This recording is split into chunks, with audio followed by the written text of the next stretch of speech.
Bonjour à toutes et à tous, bienvenue sur ma chaîne Jolto Comics. Aujourd'hui, nouvelle vidéo, retour de lecture. Comme d'habitude, je vais vous parler de mes dernières lectures et de mon ressenti sur celle-ci. Aujourd'hui, on va parler de 6 comics.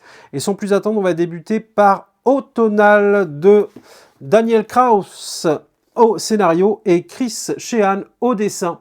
Donc ça, c'est une réédition, c'était déjà sorti chez 404 Comics à l'époque, et donc c'est ressorti dans un grand format style franco-belge, comme les dernières éditions de 404 graphiques, en règle générale. Donc ça, comme d'habitude, la fabrication, c'est au top, je vous apprends rien, c'est vraiment des petits bijoux quand on les découvre, c'est un récit qui moi, m'a plu au tonal. Alors, je suis pas du tout horrifique, loin de là. C'est pas mon genre de prédilection. Alors là, on est plus proche d'un thriller horrifique. On va découvrir nos deux protagonistes qui sont Kat et Sibyl. Kat, la maman, et Sibyl, sa fille. Et qui vont apprendre une mauvaise nouvelle, c'est le décès de la maman de Kat. Ils vont devoir retourner dans le village natal de Kat, qui est Comfort Notch. Et elles y espèrent un nouveau départ parce que leur vie n'est pas facile. Sibyl a quelques difficultés à l'école et Kat a du mal à finir les fins de mois. Et donc là, en retournant à Comfort Notch, on va voir que Kat n'a pas trop de souvenirs de son passé dans ce village. Elle a un petit peu une amnésie et puis elle va pas être accueillie de la meilleure des manières. Certains villageois vont lui dire faites attention à ci, faites attention à ça. Il y a pas mal de mystères au début du récit. On ne comprend pas très bien, mais on sent qu'il y a quelque chose qui cloche. Et Kat, ça va la questionner également. Et on va voir qu'il y a un rapport aux feuilles mortes, qu'il ne faut pas toucher aux feuilles mortes, qu'il faut bien les balayer devant chez soi. Et toute comment dire, des traditions dont elle n'avait même pas idée en arrivant. Et vraiment, elle, ça va l'intriguer, elle va se poser des questions, elle va faire des recherches. Elle va faire des recherches par rapport à des choses qu'elle va voir, à des indices et des événements passés également. Et donc, on va voir que tout ça a un côté très mystique, lié à des légendes. Est-ce c'est des légendes urbaines, est-ce qu'elles sont fausses, est-ce qu'elles sont vraies? Ça, on le sait au bout du récit. Et moi, j'ai vachement bien aimé parce que déjà, au niveau graphique, j'ai aimé le côté colorisation de Jason Wardy qui, avec des teintes très automnales, nous retranscrit bien cette saison-là. Et également, il y a, bien sûr, c'est un récit horrifique, donc il y a un peu des choses qui font peur, des choses un peu gore, mais ça va. Je suis pas trop, j'aime pas trop le gore, mais là ça va. Franchement, ça se lit bien. Et l'histoire, écoutez, on est pris, hein, c'est assez haletant. On est dans un thriller où petit à petit, on va avoir les indices qui vont s'accumuler, les choses s'éclaircir. Et au bout du compte, on a une conclusion qui est assez, qui moi m'a bien marqué. On a un cliffhanger de fin qui est très très bien ficelé. Donc moi j'ai vraiment bien apprécié ce récit automnal. Voilà, même pour des personnes qui ne sont pas trop intéressées à l'horrifique, je pense que ça peut même être une bonne porte d'entrée dans le genre. Donc moi j'ai bien apprécié ma lecture. Et puis en grand format, ça permet vraiment d'apprécier les planches au mieux, et ça c'est vraiment très agréable. Donc ensuite, on va parler de Poussière d'os de Ben Stelbeck au scénario et au dessin. Donc ça c'est sorti chez Delcourt. Ben Stelbeck, il est connu pour avoir travaillé avec Mike Mignola sur Hellboy très longtemps. C'est un élève de Mike Mignola, et là c'est la première fois qu'on va le voir au dessin et au scénario. Il prend en main sa série à lui, et donc c'est un récit complet, Poussière d'os. Et pour l'histoire, on va rencontrer une IA qui se trouve sur la Terre. La Terre est dans un futur assez lointain. On est dans un univers post-apocalyptique. Toute la faune, la flore, tout a été détruit. Il reste une petite population de terriens, mais qui, petit à petit, au fil de l'évolution, vont perdre en capacité intellectuelle et vu qu'il n'y a rien pour se nourrir, et bien malheureusement, ils deviennent cannibales. Et l'IA, elle est là en quête, en mission pour récupérer quelques indices, faire une récolte d'éléments pour des recherches. Elle va observer un jeune homme, un jeune garçon qui est traqué par des gens qui essaient de le bouffer, hein, tout simplement. Et elle va se prendre d'affection pour lui et de l'aider pour fuir et se protéger. Voilà, j'en dis pas plus, mais c'est une histoire que j'ai trouvé graphiquement assez remarquable. Il y a un sens de la narration, il y a un sens du découpage, la mise en page qui est assez bon. Et même au graphique, moi j'ai vraiment bien aimé la dynamique apportée par les dessins de Ben Steinbeck.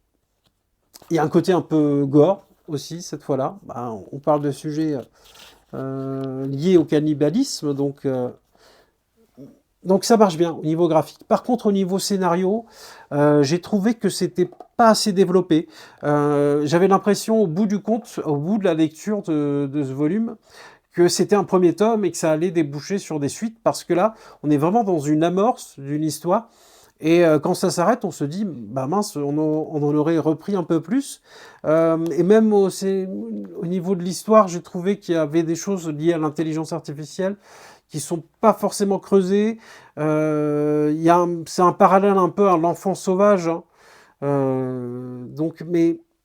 Mais il n'y a pas, voilà, moi je trouvais que c'était pas abouti au final.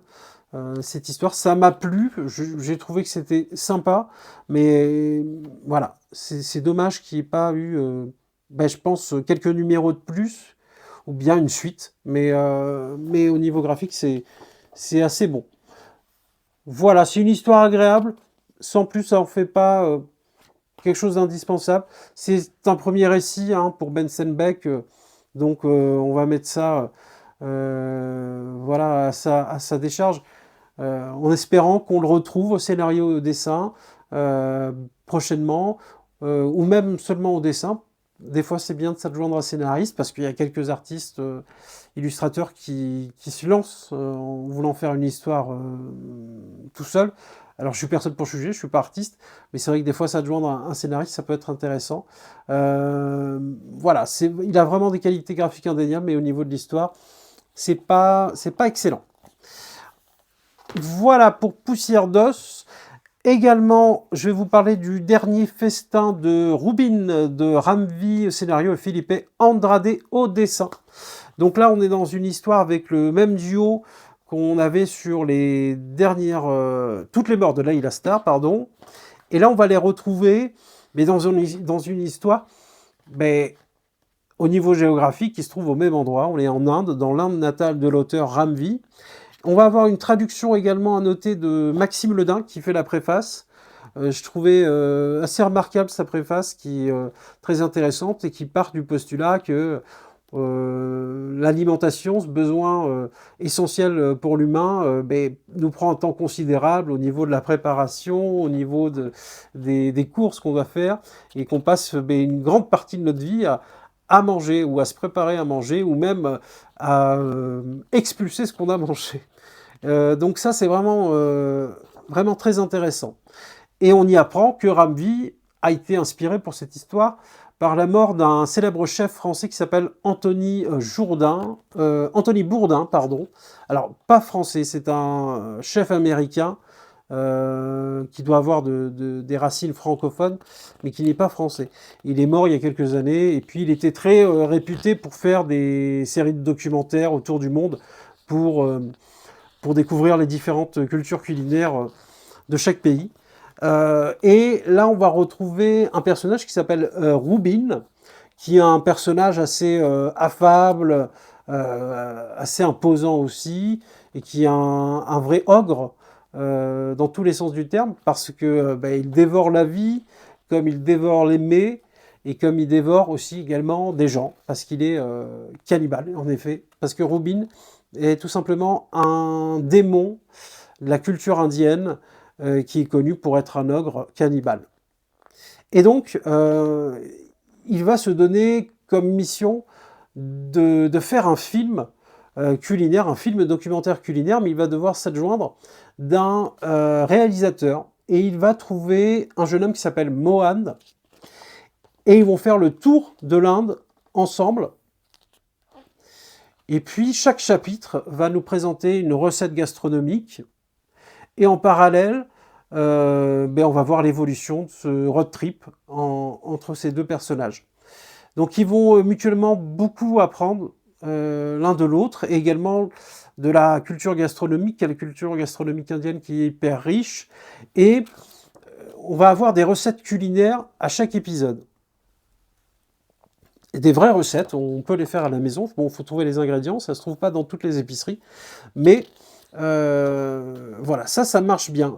La narration de Granby est toujours une narration assez littéraire, et qui, moi, marche bien sur moi, mais je peux comprendre que ça ne marche pas sur tout le monde. Mais voilà, il reste dans ses habitudes de narration. J'ai plutôt bien aimé ce récit. Ce n'est pas à comparer à Layla Starr. Ça n'a rien à voir au niveau de l'histoire, juste le coin géographique. Alors c'est lié à l'ésotérisme indien, à la religion hindoue, parce qu'on a des personnages, là pour le coup un démon, ce n'est pas un dieu. Ça a bien fonctionné.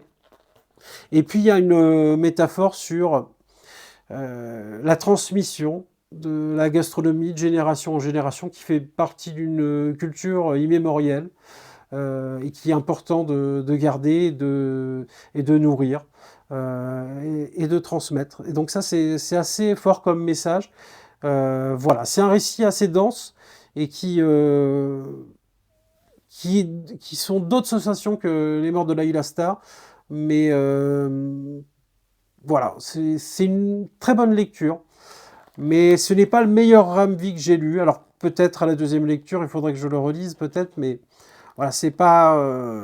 J'ai été plus touché par Layla Starr, mais le thème est totalement différent. Là, on est plutôt dans une exploration de l'Inde et de sa gastronomie, avec les yeux d'un ogre et d'un jeune homme. Donc ça, c'est plutôt pas mal. Donc le dernier festin de Rubin, j'ai bien aimé. Également, Friday de Ed Brubaker au scénario et Marcos Martin au dessin. On a enfin l'intégralité. Le 3e tome est sorti récemment. Donc Ed Brubaker, je vous avais parlé il y a longtemps de ce premier volume. Donc l'histoire, on va avoir une jeune femme qui s'appelle Friday, une jeune fille, et son comparse qui s'appelle Lancelot. Ils sont tous les deux des enquêteurs. Ils aident souvent le shérif du village, le village qui se trouve à Kings Hill, pour résoudre des affaires. Donc il y a un petit côté young adult, et également très fantastique, par les histoires et les enquêtes qui sont menées. Là, au premier tome, on avait dans une forêt à Crescent Rock, on avait des événements liés à la Dame Blanche. Donc ils enquêtaient sur ça. Et à la fin du premier tome, il y a un événement assez cataclysmique pour l'histoire. J'en dis pas plus parce que c'est tellement fait de cliffhanger. Ed Brubaker, et là, il s'est un peu surpassé pour le coup. Je peux pas en dire beaucoup, mais moi, ce que j'ai aimé dans ce récit, c'est vraiment que Ed Brubaker nous sort une histoire originale, sort de ce carcan du polar où il est toujours mis en disant oui, Ed Brubaker fait du polar, mais non, il fait pas que du polar. Pour le coup, là, on est sur un thriller fantastique à la sauce young adult et qui fonctionne très bien au niveau graphique. Marcos Martin, je trouve que ça se marie super bien à l'histoire. Il y a un côté un petit peu 80s, un petit peu les histoires de l'époque, hein, qui se racontaient au niveau littéraire. Il s'en est inspiré de Brubaker. J'ai omis le nom qu'il a indiqué dans la postface. Mais moi, j'ai beaucoup aimé la trilogie au total. Il met des concepts fantastiques, de plus en plus costauds. Le 3e tome. Le 2e tome, déjà, on avait un concept fantastique assez éculé, hein, mais que je ne m'attendais pas à voir, pour le coup, et qui en rajoutait une couche. Et finalement, je pense que c'est une lecture qu'il faudra que je relise, parce qu'en ayant la conclusion, on se dit qu'il y avait un faisceau d'indices sur les événements qu'on voit dans le 3e tome, déjà à partir du 1er tome. Et c'est ce qui nous indique dans la postface, c'est que n'hésitez pas à relire et à retrouver tous les indices qu'il a disséminés dès le début de l'histoire sur la résolution. Donc ça, c'est une prouesse scénaristique d'Ed Brubaker. Donc ça, je vous le recommande, Friday, en 3 volumes chez Glénat. Excellente lecture. Et on va enchaîner par mon coup de cœur de la semaine. Si c'est le récit que j'ai le plus aimé de mes dernières lectures, c'est L'Exécuteur de John Wagner au scénario et Arthur Ranson au dessin. Donc L'Exécuteur, ça va sortir prochainement en intégrale au début du mois de novembre. Donc c'est sorti aux éditions Delirium.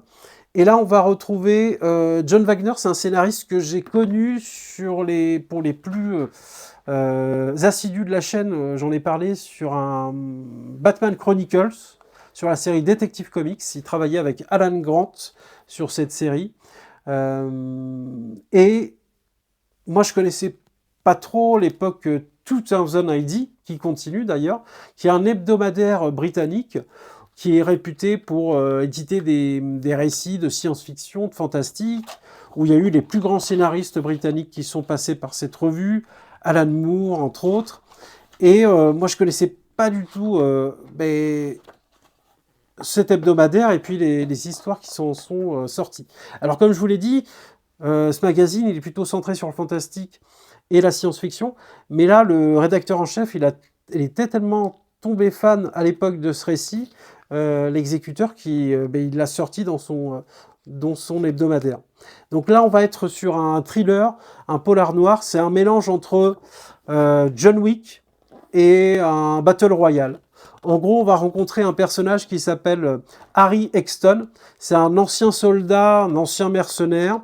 Et puis, il se retrouve dans la vie civile, sans trop d'activité. Puis, il y a un ancien collègue qui le contacte et qui lui propose, si ça l'intéresse, d'assassiner quelqu'un.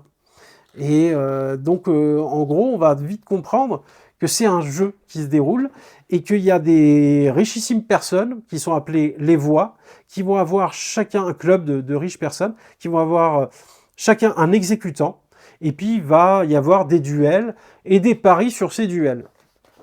Et Harry Exton va devenir un exécutant d'une voix, et on va voir qu'il est hyper talentueux, et voilà, qui fait gagner énormément d'argent à sa voix. Et c'est assez brutal, c'est assez viscéral, c'est assez psychologique également. Et on va voir très vite que après un an de jeu, où il s'en sort toujours vivant, parce que le but, ce n'est pas forcément de tuer l'autre dans ces duels-là, mais on peut récupérer un doigt, et on appelle ça, il a gagné une marque, donc il gagne le duel, ou bien, si ça arrive, qu'on tue l'adversaire. Et au bout d'un an, il veut un petit peu sortir de ce jeu, et parce qu'il s'est enrichi de manière très importante, Harry Exton, mais il s'avère que c'est pas si évident de sortir de ce jeu, et c'est ça ce qu'on va voir sur ces 3 volumes, donc c'est hyper fort, on est vraiment dans un polar brutal, et moi j'ai vraiment beaucoup aimé. Au niveau dessin, au niveau illustration, c'est un style pas commun, mais moi ça a fonctionné pour moi. Je trouvais que ça collait bien à la nature du récit. Donc pour moi ça a fonctionné de bout en bout ce récit. Et j'ai beaucoup aimé L'Exécuteur, et puis ça m'a donné envie de pousser un peu plus sur les récits 2000 AD. Donc voilà, si vous avez des recos, n'hésitez pas à me les dire sur ces comics britanniques. Alors je sais que Delirium en sort pas mal. Voilà, ça m'intéresse. Donc coup de cœur pour L'Exécuteur. Je vous le recommande cette série, en plus ça tombe bien, il y a l'intégrale qui sort bientôt. C'est l'occasion, si vous êtes fan de polar et de thriller, c'est juste très costaud. Ensuite, pour terminer, on va parler de La Vision de Tom King et Gabriel Walta. Donc ça, c'était l'un des rares récits de Tom King que j'avais pas lu. Donc Tom King chez Marvel. Je crois que c'est son seul récit qu'il a fait chez eux. Et donc là, on va se retrouver dans un thriller aussi, avec Vision, qui cherche à avoir une vie normale. Donc le fameux synthézoïde va créer une famille de manière, voilà, lui-même, il va créer sa femme et ses gosses. Et il va prendre une petite maison dans un quartier résidentiel, dans un lotissement, avec sa vie d'Avengers à côté, et ses enfants qui vont à l'école. Il va essayer d'avoir la vie la plus normale possible, avec un relationnel avec ses voisins, et tout ce qui fait partie d'une vie classique pour chaque être humain, et chaque homme, et chaque femme. Mais pour le coup, on va dire qu'au départ, ça se passe pas trop mal. Les enfants à l'école ont un petit peu du mal à s'intégrer, mais on se dit que ils sont assez optimistes, que ça va le faire et qu'ils vont y arriver. Et puis au fur et à mesure du récit, on va voir qu'il y a des choses qui arrivent, des événements tragiques pour certains, qui vont faire qu'ils vont avoir les plus grandes difficultés pour s'intégrer et que l'opprobre va être mis sur Vision concernant des événements et la famille aussi. J'en dis pas plus parce que c'est un récit qui, je pense, se savoure par rapport au mystère et aux événements qui sont dedans. Et moi, j'ai bien aimé. C'est un Tom King. C'est pas l'un de mes préférés, mais franchement, c'est un récit qui fonctionne pas mal. Moi, j'aime bien cette montée en tension où finalement, à un moment donné, ben, le château de cartes s'écroule. Et ses rêves d'avoir une vie normale s'écroulent en même temps. Et qu'est-ce qu'il va apporter comme solution pour arranger les choses? Et on va voir que Vision va aller dans des retranchements qu'on ne l'a pas vu auparavant. Parce que c'est un être hyper puissant, un super-héros hyper puissant. Donc j'ai bien aimé. C'est un récit que j'ai bien aimé. Au niveau graphique, Gabriel Walta, bah, c'est plutôt efficace. C'est pas le dessin le plus détaillé de la scène comics, mais ça marche bien. Il y a ce côté un petit peu étrange également à son trait qui fonctionne avec l'étrangeté aussi du récit parce que on va voir que il y a un drame familial qui va arriver à Vision. Donc ben, bonne lecture, un bon Tom King. Voilà, ça ressort en must-have, il me semble, prochainement. Donc peut-être l'occasion de le découvrir si vous ne l'avez pas lu. Voilà pour mon retour de lecture. Alors, si je devais faire un top 3 de mes lectures récentes, je dirais en premier L'Exécuteur de John Wagner et Arthur Ronson. Ça, c'est mon coup de cœur de mes lectures récentes. En deuxième, je dirais le Friday, les 3 tomes de Friday, avec la conclusion qui est arrivée. Une série ben, j'ai beaucoup aimé, de bout en bout, un Ed Brubaker qui se renouvelle. Et puis voilà, cette histoire qui est finement scénarisée et qui nécessite une deuxième lecture parce qu'il a laissé plein d'indices depuis le début par rapport à la conclusion. Et ça, ben, ça va être un régal de le relire aussi. Donc ça, vraiment top. Et également, le dernier Festin de Rubin, que j'ai bien aimé. J'aime bien Ramvi en général. Là, il fait quelque chose d'assez original aussi. Hein. Il refait rarement 2 fois la même chose, même jamais. Et là, pour le coup, on pourrait se dire, oui, c'est un Leila Starlight, mais pas du tout. On est totalement sur autre chose. Et c'est du très bon aussi. Voilà pour ce retour de lecture. N'hésitez pas à me dire en commentaire si vous avez lu l'un de ces ouvrages ou si vous êtes intéressé par l'un d'eux, ce que vous en avez pensé, etc. N'hésitez pas à vous abonner également. C'est important pour chaque créateur de contenu de voir que ben, son travail, nous, notre forme de récompense, c'est les abonnés. Donc n'hésitez pas à mettre un petit pouce bleu, etc. Et nous, on se retrouve très bientôt pour une nouvelle vidéo. Je vous dis à la prochaine. Salut!